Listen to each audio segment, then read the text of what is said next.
Salam jumpa sahabat Oase Rohani Katolik yang terkasih dimanapun Anda berada. Senang sekali bisa menjumpai Anda semua kembali di acara yang kita cintai bersama, yaitu Oase Rohani Katolik.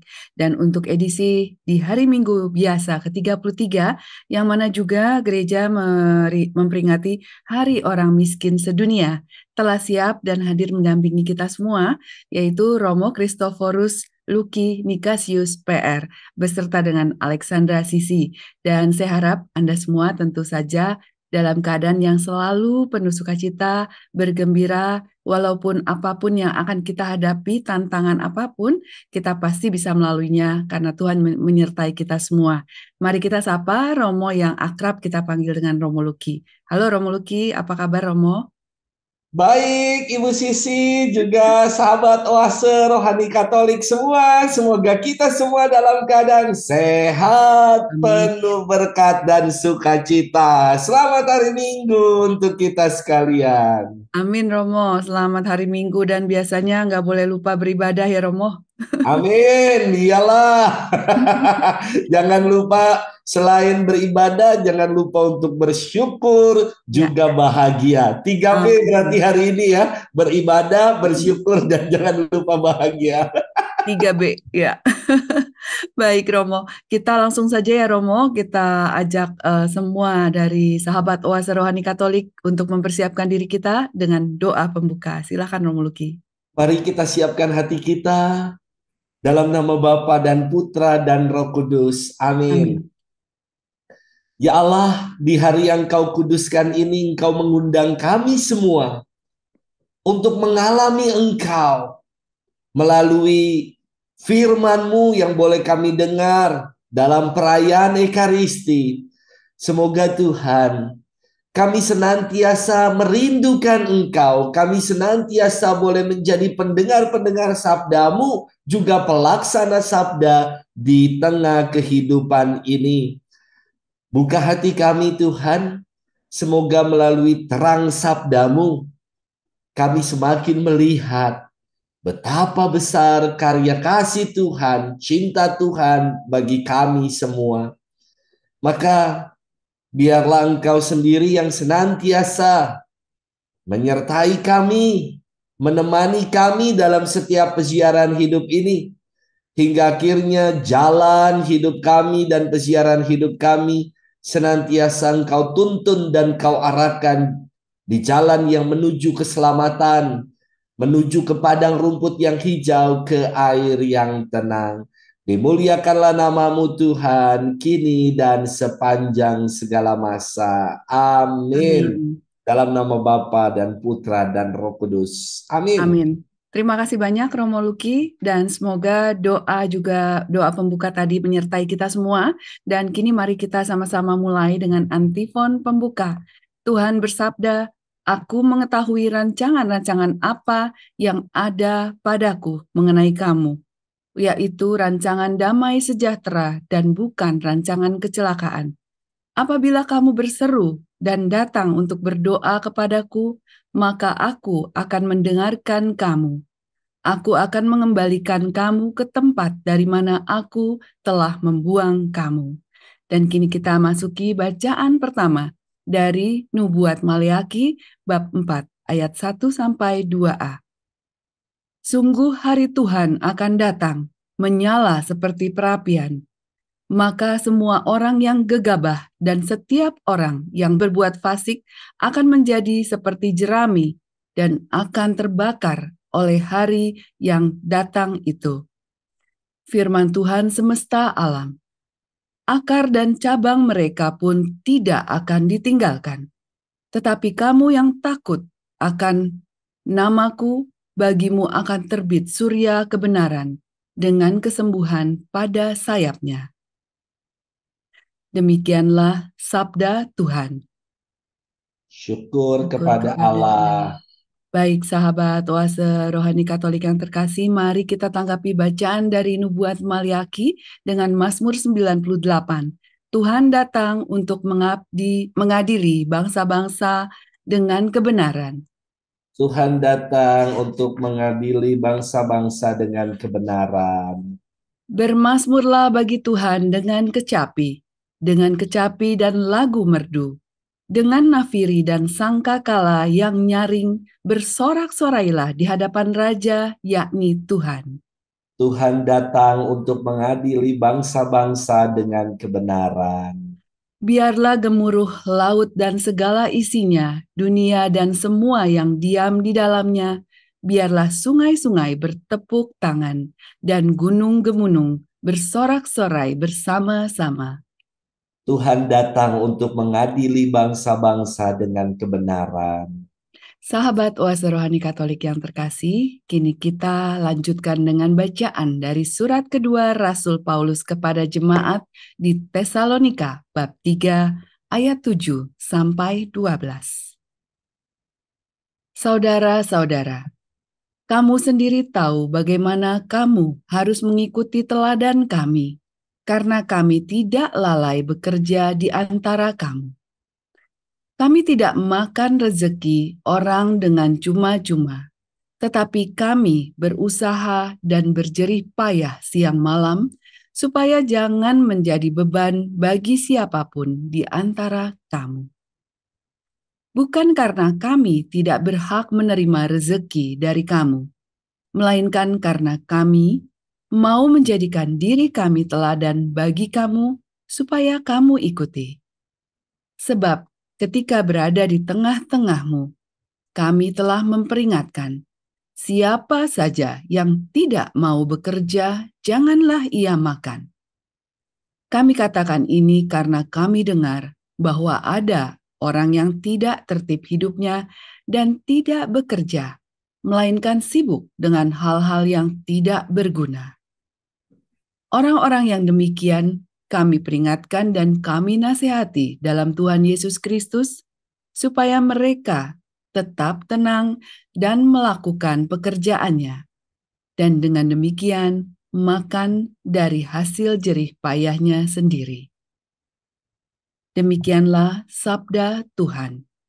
Syukur kepada Allah. Baik, sahabat Oase Rohani Katolik yang terkasih, mari kini kita siapkan diri kita buka hati kita untuk memasuki bait pengantar Injil, dilanjutkan dengan Injil Suci menurut Lukas bab 21 ayat 5 sampai dengan 19. Haleluya, haleluya, haleluya. Haleluya, haleluya, haleluya. Bangkitlah dan angkatlah mukamu, sebab penyelamatanmu sudah dekat. Haleluya, haleluya, haleluya. Tuhan bersamamu. Dan bersama rohmu. Inilah Injil suci menurut Lukas. Dimuliakanlah Tuhan. Sekali peristiwa ketika beberapa orang berbicara tentang bait Allah dan mengagumi bangunan yang dihiasi dengan batu yang indah-indah dan dengan berbagai barang persembahan, berkatalah Yesus, akan datang harinya segala yang kamu lihat di situ diruntuhkan, dan tidak akan ada satu batu pun dibiarkan terletak di atas batu yang lain. Lalu murid-murid bertanya kepada Yesus, "Guru, bila manakah itu akan terjadi?" Jawab Yesus, "Waspadalah, jangan sampai kamu disesatkan. Sebab banyak orang akan datang dengan memakai namaku dan berkata, 'Akulah dia,' atau 'Saatnya sudah dekat.' Janganlah kamu mengikuti mereka. Dan bila kamu mendengar tentang perang dan pemberontakan, janganlah kamu terkejut. Sebab semuanya itu harus terjadi dahulu. Tetapi itu tidak berarti kesudahannya akan datang segera." Kemudian Yesus berkata kepada mereka, "Bangsa akan bangkit melawan bangsa dan kerajaan melawan kerajaan. Akan terjadi gempa bumi yang dahsyat Dan di berbagai tempat akan ada penyakit sampar dan kelaparan. Dan akan terjadi juga hal-hal yang mengejutkan dan tanda-tanda yang dahsyat dari langit. Tetapi sebelum semuanya itu kamu akan ditangkap dan dianiaya. Karena namaku kamu akan diserahkan ke rumah-rumah ibadat, dimasukkan ke dalam penjara dan dihadapkan kepada raja-raja dan para penguasa. Hal itu akan menjadi kesempatan bagimu untuk bersaksi. Sebab itu, tetap teguhlah di dalam hatimu. Jangan kamu memikirkan lebih dahulu pembelaanmu. Aku sendirilah yang akan memberi kamu kata-kata hikmat, sehingga kamu tidak dapat ditentang atau dibantah lawan-lawanmu. Kamu akan diserahkan juga oleh orang tuamu, saudara-saudaramu, kaum keluarga dan sahabat-sahabatmu, dan beberapa orang di antara kamu akan dibunuh karena namaku. Kamu akan dibenci semua orang, tetapi tidak sehelai pun dari rambut kepalamu akan hilang. Kalau kamu tetap bertahan, kamu akan memperoleh hidupmu. Demikianlah sabda Tuhan. Terpujilah Kristus.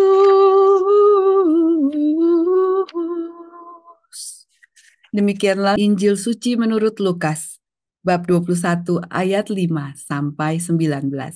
Baik Romo Luki, kami sudah siap ingin sekali untuk memperoleh inspirasi rohani pada hari ini. Bacaannya banyak ya Romo, ada 2 bacaan yang sebelumnya, kemudian kita tadi sudah menuntaskan bacaan Injil dari Lukas. Kira-kira apa yang mau disampaikan Romo? Ya, sahabat oase rohani Katolik yang baik, ibu bapak, saudara-saudari semua yang dikasihi Tuhan. Shalom semua, selamat hari Minggu untuk kita. Salam sehat. Salam sehat dan shalom Romo. Iya, saudari-saudara sekalian, sahabat oase rohani Katolik yang baik. Beberapa waktu yang lalu, saya itu pergi berziarah. Wah, biasa ya ketika berziarah itu kita mengagumi bangunan-bangunan yang wow, megah, indah. Saya pun karena ada beberapa tempat yang saya baru pertama kali datang, wah, decak kagum. Luar biasa, dahsyat, indah sekali, mempesona sekali. Wow, masuk ke Vatikan itu ya, bagi mereka yang baru pertama masuk ke Basilika Saint Peter di Vatikan, wah, lihat atas, indah. Tengok kiri, tengok kanan, bawah, semua indah. Iya. Maka momen itu segera diabadikan. Momen itu nggak mau hilang. Wah, semua mulai ambil handphone. Ya. Mulai sibuk dengan selfie dan wifi. Wah, cepet, cepet, cepet. Namun saya selalu mengingatkan kepada para peziarah. Apa yang saya ingatkan? Berziarah itu bukan sekedar kita mengagumi bangunan-bangunan arsitektur-arsitektur buatan manusia yang indah. Kita melakukan ziarah juga ingin mengagumi arsitektur Allah, yakni diri kita. Kita ingin mengagumi karya Tuhan dalam hidup ini. Hingga akhirnya kita bersyukur atas kasih karunia, atas kehidupan yang Tuhan beri. Inilah saya kira makna ziarah yang ingin saya ajarkan kepada para peziarah yang belum lama itu pergi bersama dengan saya. Nah, sahabat oase rohani Katolik yang baik, Yesus tadi kan dalam Injil ya mengatakan kepada orang-orang yang kagum dengan bait suci, bait Allah yang begitu indah, yang berhiaskan batu-batu yang indah. Yesus mengatakan waspadalah. Artinya apa? Jangan sampai kita hanya terbuai dengan yang fisik, yang indah-indah secara material, tetapi kita melupakan yang terdalam, yakni mengalami perjumpaan dengan Allah. Sama seperti berziarah, kalau kita hanya sibuk foto-foto, wah sibuk dengan live Insta Story, live Langsung diupload ya Romo. Facebook, sibuk dengan TikTok, wah ini malah tidak mengalami Tuhannya dalam ziarah, malah tidak mengalami perjumpaan dengan Tuhan. Maka butuh yang namanya waktu hening, duduk, berdoa untuk mengalami Tuhan. Dan saya kira bacaan pertama dan bacaan kedua, kita diajak untuk mengalami Tuhan. Bacaan pertama dalam nubuat Maliaki, kita diajak untuk mengalami Tuhan sebagai orang-orang yang percaya. Karena apa? Karena hari Tuhan akan datang seperti surya yang terbit, surya kebenaran. Artinya apa sih? Matahari itu kan selalu terbit setiap hari. Dan janji Tuhan itu nggak pernah ingkar. Maka ada nyanyian yang mengatakan, janjimu seperti fajar pagi hari. Kita diajak untuk menjadikan janji Tuhan sebagai kebenaran. Bagaimana? Ya dengan kita mengimaninya, dengan kita percaya. Kalau kita tidak mengimani janji Tuhan sebagai kebenaran, pasti janji itu cuma isapan jempol saja. Kalau Tuhan menjanjikan, aku akan memberikan segala yang terbaik pada waktu Tuhan. Kalau kita meyakini janji Tuhan seperti fajar kebenaran yang selalu bersinar, dengan iman kita percaya itu, maka janji Tuhan pasti akan jadi kebenaran. Kalau enggak, yang ada dalam hidup ini kita hanya mengeluh aja. Tuhan, kok aku susah mulu ya? Tuhan, kok aku mengalami hal ini terus ya? Tuhan, kok tetangga sebelah udah beli mobil listrik ya? Aku belum. Saudari-saudara yang dikasih Tuhan, kita nggak bisa bersyukur dan selalu bersungut-sungut ketika kita tidak memegang janji Tuhan sebagai kebenaran. Tetapi kalau janji Tuhan kita pegang dengan sepenuh iman kita bahwa janjinya adalah sebuah kebenaran, pasti janji itu pasti akan terwujud nyata seperti matahari yang selalu bersinar bagi kita. Dan betul, kedatangan Tuhan itu juga sama, Tuhan selalu datang, Tuhan selalu menyapa kita seperti matahari yang gak pernah bosan memberikan sinarnya buat kita semua. Saudari-saudara yang dikasih Tuhan, sahabat oase rohani Katolik yang baik, dalam bacaan kedua hari ini, mengajak kita juga untuk mengekspresikan ungkapan syukur kita. Apa sih ekspresi dari ungkapan syukur kita? Ya dengan bersama-sama dengan Allah bekerja sama. Maka dalam surat Rasul Paulus kepada jemaat di Tesalonika, Paulus memberikan nasihat kepada jemaat untuk senantiasa berjuang. Bekerja itu kan berjuang. Bekerja itu ada yang mengatakan kerja itu sebagai sebuah ibadah kita. Kerja itu sebagai ungkapan syukur. Tuhan Allah aja bekerja kok. Yesus aja bekerja kok katanya ya. Yesus kan gak hanya duduk manis, diem aja. Tidak, dia bekerja. Mewartakan kabar sukacita Tuhan. Melakukan mukjizat-mukjizat. Mewartakan kabar baik. Berjalan ke sana kemari. Memberitakan kabar sukacita itu. Dia gak duduk diam. Inilah ekspresi, saya katakan, ekspresi atau ungkapan syukur orang-orang yang percaya. Orang yang percaya itu nggak akan memangku tangan, diam, dan tidak melakukan apapun. Orang yang percaya akan janji Tuhan, senantiasa tangannya mau terbuka lebar, mengulurkan tangan bagi sesama, berbela rasa dan menjadi berkat bagi yang lain. Maka ini nyambung juga saya kira tadi udah disampaikan oleh Ibu Sisi ya. Kalau hari ini di minggu biasa yang ke-33 kita juga memperingati Hari Orang Miskin Sedunia. Loh Romo, Kenapa kok hari orang miskin diperingati? Menjadi pengingat buat kita.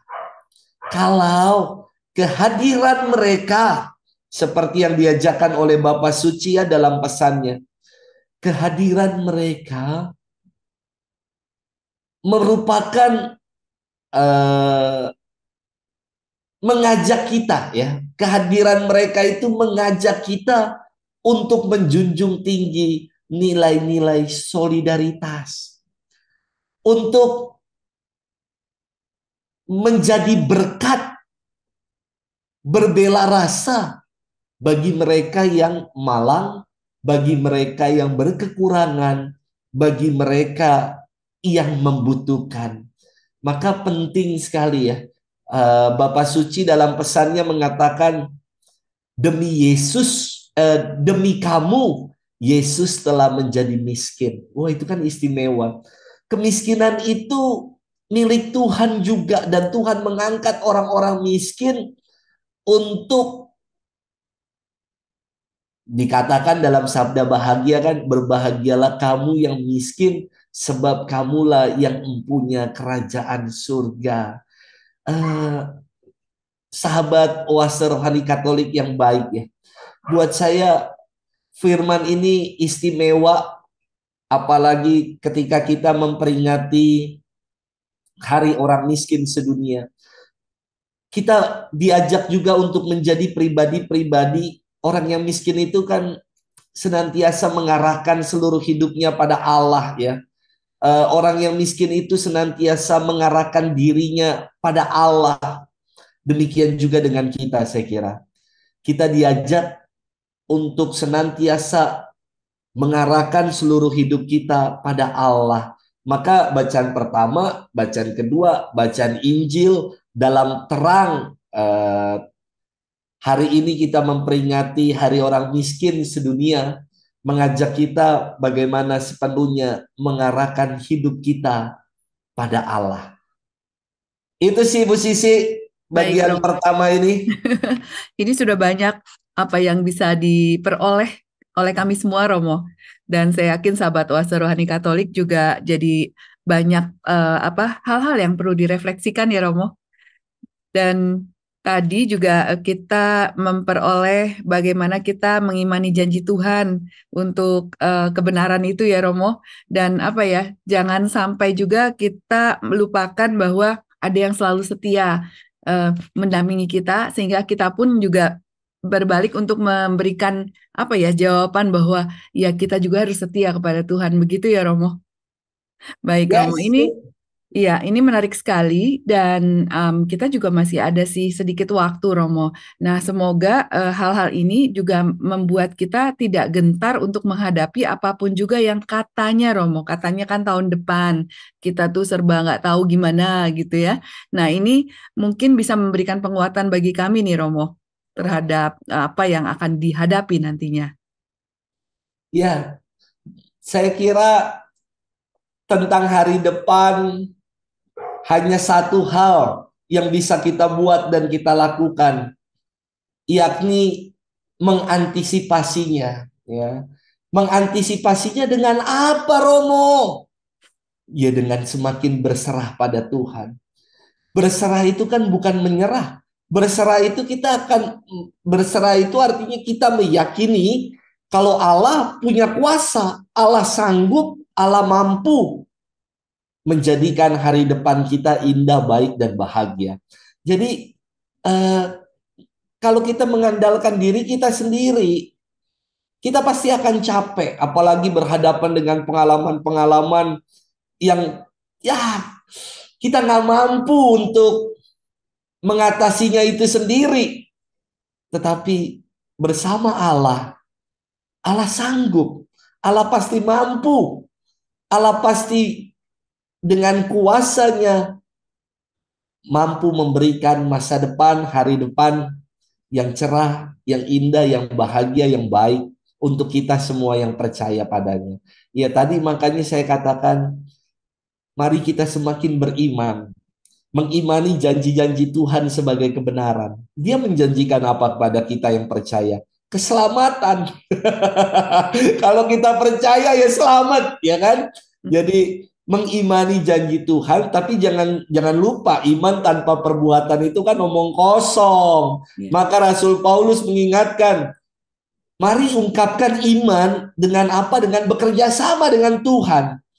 Nggak cukup tadi dalam doa pembuka saya katakan, nggak cukup kita menjadi hanya pendengar-pendengar sabda, tapi kita diajak juga untuk menjadi pelaksana sabda. Habis dengar, mari apa yang kita dengar, kita buat dalam keseharian hidup ini. Yesus kan mengatakan, bukan orang yang berseru kepadaku, Tuhan, Tuhan yang akan diselamatkan. Yang akan diselamatkan siapa? Mereka yang mendengar dikatakan dan melaksanakannya.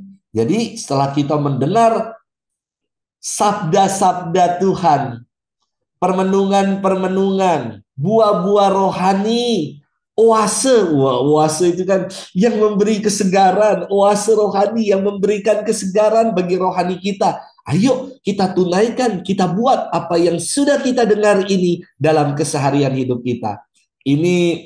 Ini menjadi tantangan saya kira untuk kita semua, ya kan? Supaya kita bukan hanya menjadi apa ya, penonton, para penonton. Oh, kan senang sekali ya kalau kita lagi nonton pertandingan bulu tangkis, pertandingan sepak bola, apalagi menjadi komentator. Oh, paling gampang menjadi komentator. Wow, oper gitu. Yeah. Atau kalau dalam pertandingan bulu tangkis, smash, out. Menjadi komentator itu paling gampang. Yeah. Tapi kita bukan diundang untuk hanya sekedar menjadi komentator, bukan hanya menjadi penonton dalam kehidupan ini, tapi kita diundang untuk terlibat, menjadi pemain dalam kehidupan ini yang terlibat, untuk berbela rasa bagi yang lain, untuk menjadi berkat bagi yang lain. Nah inilah kita diundang untuk mewujud nyatakan iman kita dalam kehidupan dengan terlibat, dengan menjadi pemain, bukan jadi penonton, apalagi cuman sekedar jadi komentator. Baik Romo, iya. Jadi jangan cuman bisanya komen aja ya Romo, tapi kita harus melaksanakan ya Romo. Yes. Baik, ini tanpa terasa kita sudah berada di penghujung dari perjumpaan sesi pertama Romo di Oase Rohani Katolik ini. Untuk itu, sahabat Oase Rohani Katolik yang terkasih, mari kita kembali untuk meresapkan dan juga bisa untuk melaksanakan nantinya untuk apa yang sudah diberikan oleh Romo Luki, sambil kita akan berjumpa di sesi yang kedua.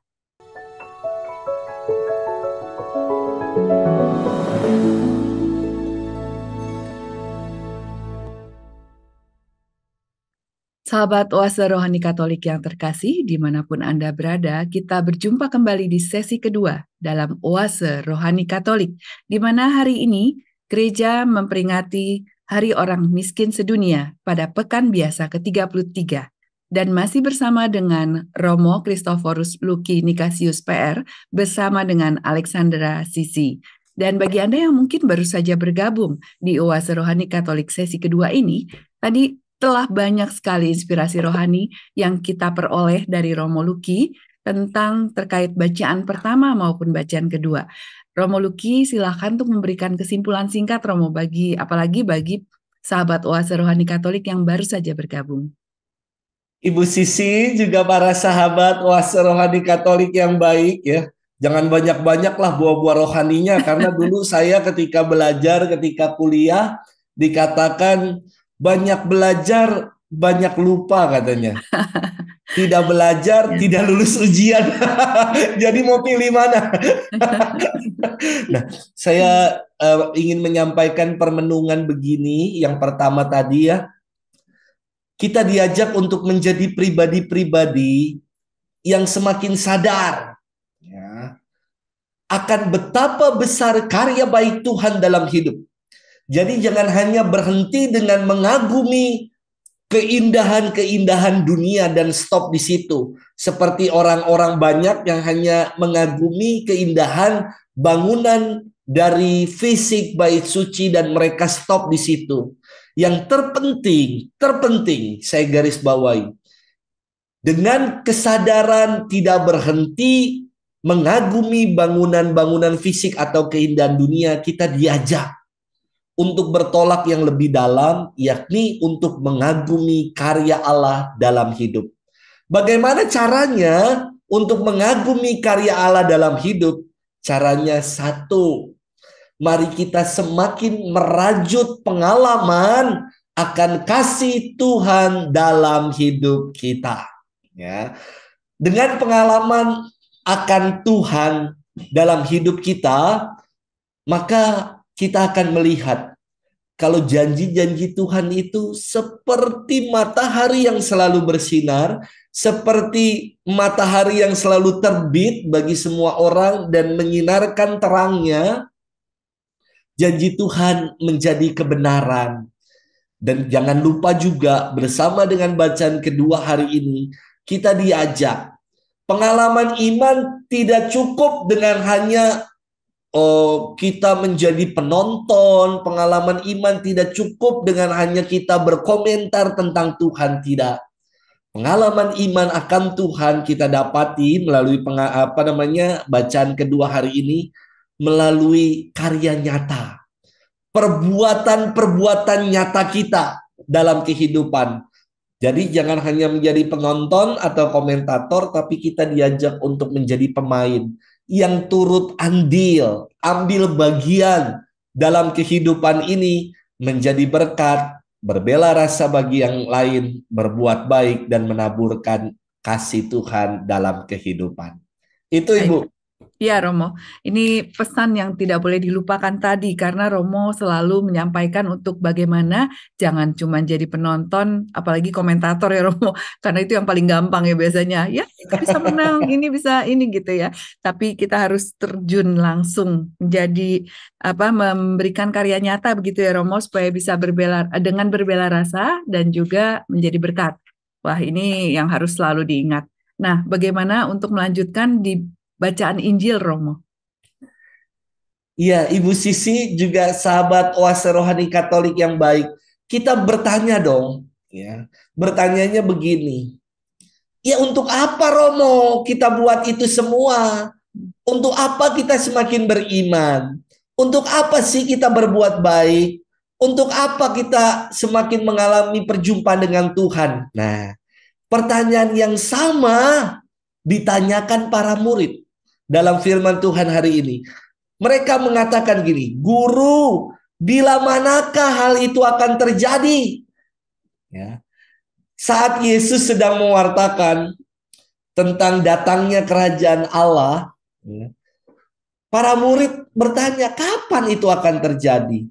Ya. Kalau kita bertanya, untuk apa kita lakukan semua ini, hal-hal baik, beriman kepada Tuhan, saudara-saudari, kita melakukan itu sebab kita percaya kalau hidup ini tidak hanya berhenti dan berakhir pada apa yang kita jalani saat ini. Ada kehidupan nanti yang kita sebut kehidupan kekal. Untuk itulah apa yang kita lakukan, untuk semakin berharap akan kehidupan kekal yang akan dikaruniakan oleh Allah bagi kita yang percaya. Hidup di dunia ini temporal, Ibu Bapak, Saudara-saudari. Batas umur kita itu menurut Mazmur 90 ya, 60, 80 jika kuat ya. 70 tahun, 80 jika kuat ya. Kalau kan, dapat gitu. bonus Romo. Mungkin kalau dapat bonus bisa 90, 100 dan seterusnya. Batas usia kita kan temporal, ada waktunya. Tetapi hidup nanti setelah hidup di dunia ini tak terbatas waktu. Yang kita sebut sebagai hidup yang kekal. Maka mari, saya kira apa yang kita buat ini dalam rangka nanti kelak suatu hari nanti kita akan mempertanggungjawabkan semuanya itu di hadapan Tuhan untuk mengalami yang tadi saya katakan, kehidupan abadi yang tidak terbatas oleh waktu. Semoga ya, ini kan bukan sabda yang menakut-nakuti. Sabda ini seperti yang Yesus katakan untuk kita waspada dan berjaga-jaga, atau untuk kita menyiapkan. menyiapkan hari kelak itu, untuk menyiapkan kita mengantisipasi akan datangnya kerajaan Allah itu kelak. Ya, kita antisipasi dengan apa? Dengan menjalani hidup ini dengan semakin berkualitas. Menjalani hidup ini dengan semakin beriman kita itu tapi semakin mengakar supaya kuat, ya kan? Kalau nggak mengakar mudah dicabut. Beriman kita harus semakin mengakar supaya kuat. Dengan akar ini akan semakin menyerap nutrisi-nutrisi, unsur-unsur hara, ya kan? Untuk pertumbuhan rohani yang lebih baik. Kalau berimannya semakin mengakar, maka pertumbuhannya kan semakin baik. Karena akar itu menyerap air, mengambil nutrisi yang dibutuhkan untuk pertumbuhan rohani. Setelah bertumbuh, berbuah. Dan buahnya itu manis rasanya, boleh dirasakan di tengah keluarga, di tengah komunitas, di tengah masyarakat, dalam kebersamaan kita dengan siapapun. Saya kira inilah yang diajarkan juga oleh Kuskupan Agung Jakarta melalui tagline.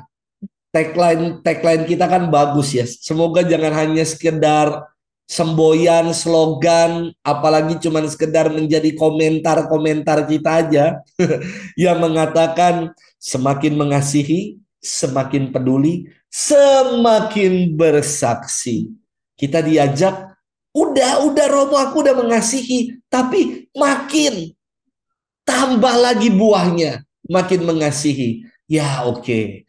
Kita udah peduli Romo sama orang miskin, kita udah peduli sama siapapun yang membutuhkan, udah peduli. Tapi makin peduli, semakin tergerak peduli, ya. Dan semakin bersaksi dalam kehidupan ini sebagai garam dan terang. Yang namanya garam nggak usah banyak-banyak. Kalau garam kebanyakan keasinan. Garam juga sifatnya itu nggak boleh gerumpel. Kalau garam itu hanya ngumpul, gerumpel satu tempat, nanti asinnya tidak merata, ya kan? Nah, supaya masakan jadi enak, garam itu takarannya harus pas. Udah gitu harus tercampur. Demikian juga dengan kesaksian kita sebagai garam. Kita harus berbaur, tercampur, tadi yang saya katakan menjadi pemain yang turut andil, bukan hanya menggerumpal dalam komunitas kita, menjadikan komunitas kita, wow, paguyuban aku eksklusif dan lain-lain. Tidak, ini bukan ajaran Yesus. Ajaran Yesus menjadi garam artinya yang memberikan rasa nyaman, rasa enak bagi yang lain. Bukan menjadi komunitas yang eksklusif. Selamat buat kita semua, sahabat Oase Rohani Katolik semua. Ya, kita diajak mari untuk menunaikan menjadi saksi-saksi cinta kasih Tuhan di tengah kehidupan. Karena apa? Karena kita punya satu pengharapan. Pengharapan kita apa? Akan kehidupan kekal kelak. Jadi dalam menjalani hidup ini kita punya tujuan. Enggak hanya udahlah kayak kadang-kadang gitu ya, anak zaman sekarang, ayo mau kemana? Udah jalan-jalan aja, jalan. Nanti kalau ada di tengah jalan macet akan menggerutu, ya kan? Karena nggak punya tujuan. Tapi kalau punya tujuan dalam hidup ini, mau macet, mau banjir, mau ada badai, hadapi. Karena apa? Karena tujuannya ke sono, ya kan? Demikian juga dengan hidup kita. Kalau kita menjalani hidup ini dengan punya tujuan, tujuannya apa? Aku mau, tujuannya adalah hidup kekal bersama dengan Tuhan. Seluruh diri kita, hidup kita akan kita arahkan ke sana. Ya. Kita nggak terjerat dalam kelekatan-kelekatan dunia karena kita tahu tujuan kita bukan untuk di dunia ini. Hidup di dunia ini sementara. Suatu hari kediaman yang ada di dunia ini akan dibongkar, kata Yesus. Karena hidup kita akan diarahkan untuk keabadian, kehidupan bersama dengan Tuhan. Bukan khotbah, bukan renungan yang menakutkan. Sekali lagi, Ibu Bapak, Saudara-saudari, hanya mengajak kita untuk mengantisipasi, menyiapkan, bersiap diri untuk menyambut hari kita nanti. Baik, Romo. Ini banyak juga pesan-pesannya, Romo. Dan ya, kita perlu untuk kembali mendigest gitu ya, menyerapkan ini semua supaya bisa dilaksanakan. Tadi saya tertarik dengan kata antisipasi. Jadi apapun misalnya, kalau sekarang ini kan banjir misalnya, itu kan perlu diantisipasi dengan beberapa langkah begitu ya, Romo. Nah, ini apalagi untuk hidup kita yang sangat penting ya, Romo. Ya, Betul. jadi antisipasi itu yang kita perlukan supaya kita bisa jadi saksi cinta Tuhan tadi dengan berpengharapan. Dan sesuai dengan juga tema tahun ini ya Romo, penghormatan kepada martabat manusia. Nah, saya jadi ingat tadi tentang Hari Miskin sedunia, Hari Orang Miskin sedunia. Itu salah satunya kita harus dalam rangka penghormatan martabat manusia ya Romo. Nah, Betul, Bu. ada yang bertanya, mungkin ada yang berpikir begini, Romo. Hari orang miskin terkait dengan orang miskin. Bagaimana supaya kita bisa membantu saudara-saudara kita yang tergolong dengan apa yang dikatakan sebagai orang miskin, namun tanpa juga melupakan bahwa apa ya seperti kalau orang bilang kan memberi kail daripada memberi umpan begitu, Romo. Nah, ini bagaimana, Romo? Ya, dengan apa yang kita buat ya, saya sih selalu begini. Banyak banyak juga yang mengatakan, ya Romo jangan hanya berhenti dengan memberi kail dan umpan, tapi siapin juga empangnya gitu. Ya empangnya kalau nggak ada ikannya juga sama aja. Ya. Prinsipnya saya kira dalam membantu, prinsip dalam membantu yang pertama ya adalah cuma-cuma atau tulus ya. Memang kita perlu yang namanya dalam membantu itu berpikir kelanjutannya, keberlanjutannya. Namun satu hal dululah, stage awal, tahap awal untuk kita meringankan, membantu mereka yang berkekurangan. Stage awalnya itu adalah ketulusan. Kita bantu mereka dengan ketulusan. Nanti kalau membantu dengan ketulusan kan gini, bukan berpikirnya dari kelimpahan aku berbagi, bukan. Tapi walaupun aku berkekurangan, aku juga bisa berbagi loh. Inilah sebuah ketulusan. Apapun bisa kita beri. Nanti biar perencanaan ke depan tentang kail, empang, ikannya, ya kan? Uh, ya biar itu berproses, saya kira berproses. Karena tanpa didahului dengan memberi dengan ketulusan, yang ada hanyalah nanti hanya kita sibuk begini, berpikir kail apa yang harus kita berikan. Kita siapin empang di mana ya? Hanya sibuk dengan perencanaan-perencanaan saja tanpa sungguh benar-benar memberikan yang terbaik, menolong dan mengulurkan tangan kita bagi mereka yang membutuhkan. Jadi menolong, meringankan, membantu bukan konsep, ya, bukan hanya sekedar rencana-rencana. Bisa kita buat rencana yang bagus-bagus, rencana yang indah-indah, macam-macam hal. Tetapi rencana itu hanya tinggal tulisan di kertas dan tidak menjadi sebuah aktualisasi ya kalau nggak diwujudkan. Ya.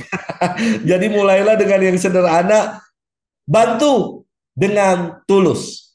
Itu aja. Baik, Romo. Ini harus diingat terus nih. Jadi jangan cuma mikir di dalam pikiran saya mau bantu ini begitu. Tapi akhirnya nggak terlaksana ya, Romo. Jadi Itulah. langkah pertama harus tulus dulu. Baik, Romo. Ya, ini tanpa terasa kita juga sudah ada di penghujung perjumpaan sesi kedua ini, Romo.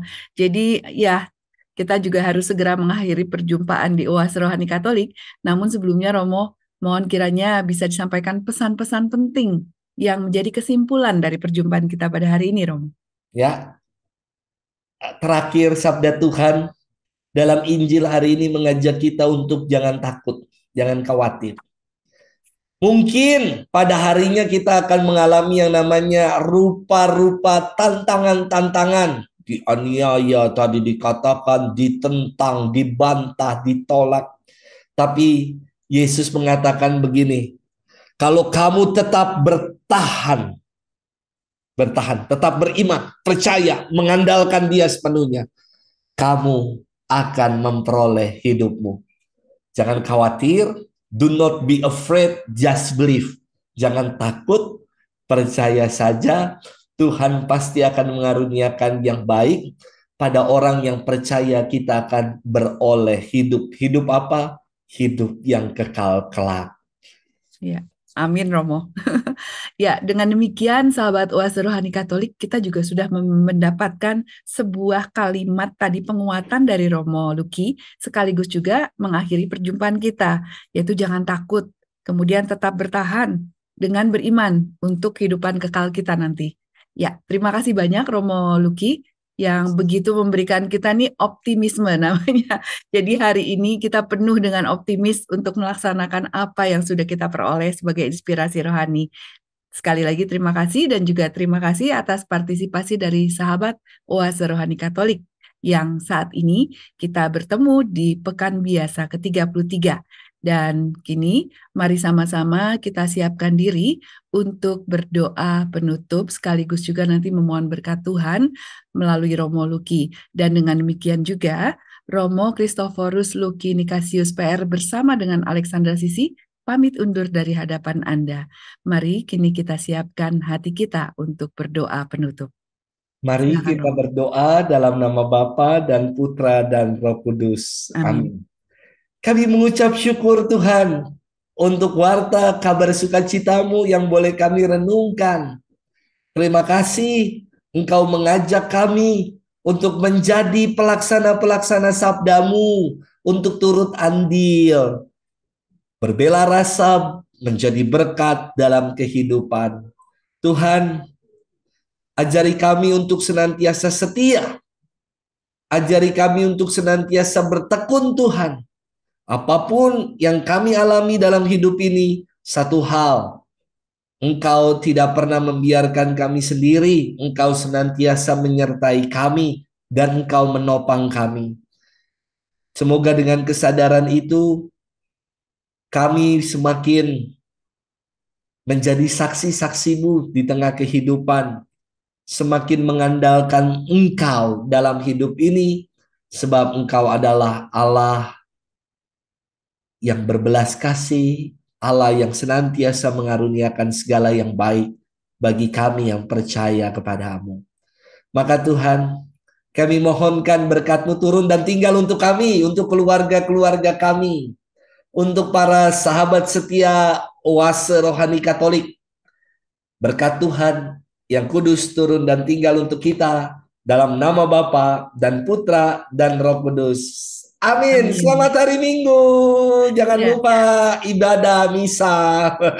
Baik Romo, terima kasih banyak Romo Luki dan juga sahabat Oase Rohani Katolik yang terkasih. Kita akan berpisah dan kita akan berjumpa di lain kesempatan dalam Oase Rohani Katolik yang lain, edisi lainnya. Selamat beraktivitas dengan penuh kasih dan seperti yang dikatakan Romo Luki, jangan lupa beribadah. Tuhan memberkati. Amin.